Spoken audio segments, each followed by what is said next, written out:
Mahilig ka ba mag-post sa FB at ang gusto mo yung mga minention mo lang muna ang makapag-comments sa comment section ng post mo? Or pwede naman mga friends mo at pina-follow mo. Pwede din friends mo lang.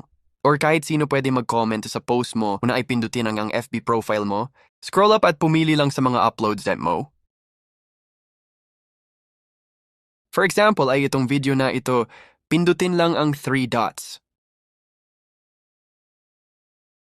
Click lang ang who can comment on your posts.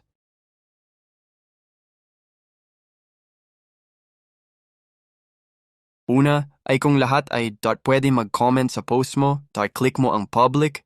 Pangalawa naman ay kung gusto mo na ang friends mo at ang established mo na, followers lang ang pwede mag-comment.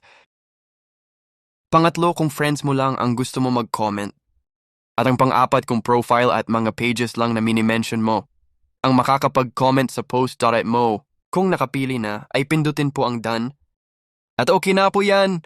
At anytime, pwede nyo naman palitan ng sinet po ninyo na pwede mag-comment sa inyong posts. Sana may natutunan. Thank you for watching.